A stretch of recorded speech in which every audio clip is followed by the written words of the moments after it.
What's going on, gamers? Critical Redemption here, bringing you another video game review on Far Cry Primal for the PlayStation 4 and Xbox One. We're about to get into the story. Far Cry Primal consists of very violent, savage, Stone Age, free-roaming game. And we see our hero where he's in the mammoth. He's on top of a mammoth, and it's like brutal fun, but a caveman simulation called like Grand Theft Mammoth. It's a lot of fun, and you're gonna have tons of fun with this game. If you're a Far Cry fan from back in the Xbox days, you're going to enjoy this game.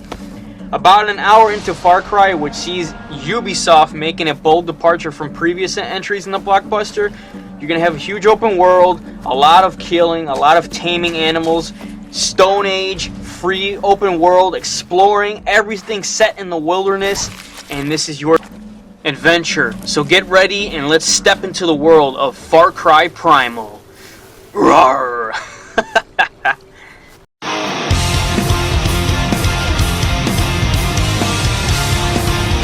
So right when you start this game, you're introduced to this massive open world, Stone Age. I mean, you have the wilderness, you have lakes, you have different areas to go in, but at the same time you're killing a bunch of animals, cheetahs, not werewolves, wolves. I mean, you even get to tame animals, which is impressive.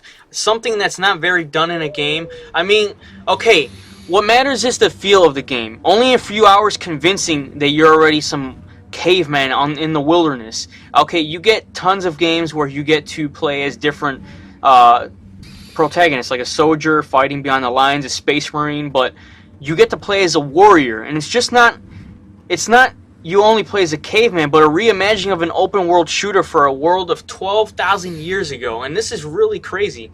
Let's not get crazy. Primal isn't out to renovate the Far Cry wheel, but if you think about it, you don't have to look far beneath the Stone Age surface to see that it's a well-established Ubisoft open world structure. I mean, there's so many things to do in this game.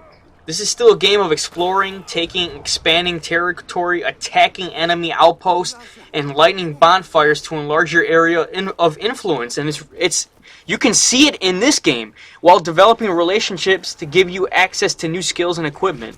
I, for one, was having a lot of fun, getting new skills and equipping new things. You'll start by taking part in a string of story missions, which is kind of good, but at the same time it kind of takes forever. But also while tackling side activities and repeated semi-random events, some helping progress the narrative, others merely work to help you build your character up. I like the progression that you get to build your character up with, yet in a way the change of setting transforms everything. Even in the nighttime, you feel alone. I mean, you feel like there's animals around you trying to hunt you down, and that's what gave me the vibe that this game is going to be impressive. More than just a shooter with flint-tipped arrows instead of bullets. This is bold. I mean, this is something Ubisoft has not done. An often brutal tale of warfare and survival, and I felt like I had to survive in this game. I mean, I felt like I was going to get attacked everywhere I went. And still, Far Cry, as you know and love it. I mean, you're going to have tons of fun. Here you play as Takar of the Wenja tribe, a fictional tribe of Central Europe from 10,000 BC. The Wenja have been scattered, small groups wandering the plains and mountains until Takur splits from his own group, discovers Oros in a hidden land of plenty. And this is where the story takes place. But you're going to have to do so many side missions and things to progress through the game that it's a lot of fun, and also you have to be careful. There are other Wenja here, tribesmen and women to be bought together, but also rival tribes looking to conquer the fire-wielding, brutish man-eating person that you are. What's more interesting is you have fruits and leaves to gather, and goats, deer, and more to hunt. There's so many things to hunt in this game. You feel like a savage. You feel like you're going to kill someone. It's also home to a range of predators, including wolves, big cats, wild dogs, and even freaking bears. Yes, you will get attacked by a bear. Yes, you will get attacked by a wolf, and you will have to survive your ass. You can even tame these animals to listen to you. Can Takar survive and bring new hope to Wenja? Well, that's up to you. You know, Oros is a land of majestic, wild beauty when its own regions of forest, marsh, and mountain where our cracky walks, waterfalls, rivers, and high terrain make for a landscape even as breathtaking as Far Cry's 4 Kyrit. It's a good thing. You'll strike at first with a simple bow and stone-headed club, which is a lot of fun, don't get me wrong, picking off your targets with carefully placed headshots. And if you like taking headshots, kind of like Zelda, you'll enjoy taking headshots in this game. Just more violent and bloody. Then rushing in to slay them and fight the foes, and you'll see blood everywhere. You'll also use fire and violence to keep the local wildlife at bay. In Oros, you're the food chain, like it or not. You're going to have a lot of hard times, but the story missions focus on two things. One, the war against Islia and Udam, and gathering the specialists you need to put the Wenja back on top.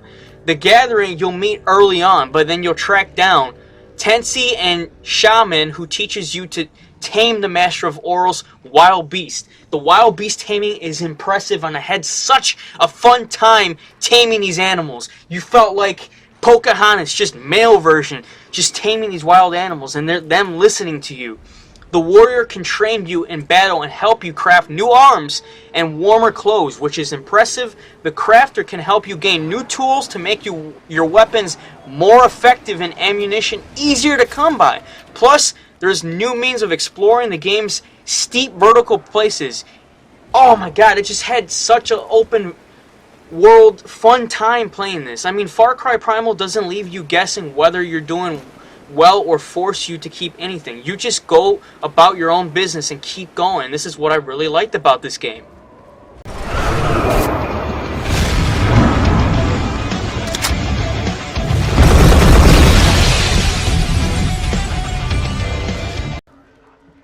The massive world is beautiful. The atmosphere is wonderful. You feel like you're in the Stone Age. I mean, the towns, the folks you run into, the characters, even the freaking wolves, the bears, everything, owl.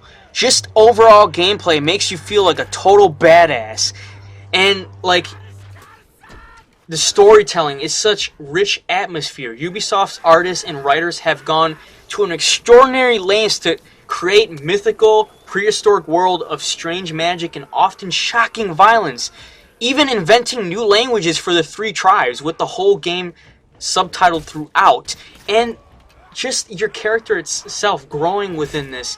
You see all these vivid, like, exploring. You see all these vivid pictures of open world trees, the forest preserves.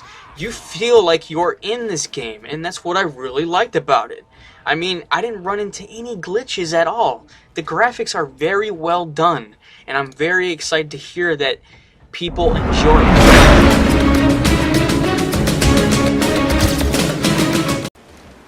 So, everything I've said, your fellow tribesmen and women will grow to respect you as a warrior and leader. You'll feel primal.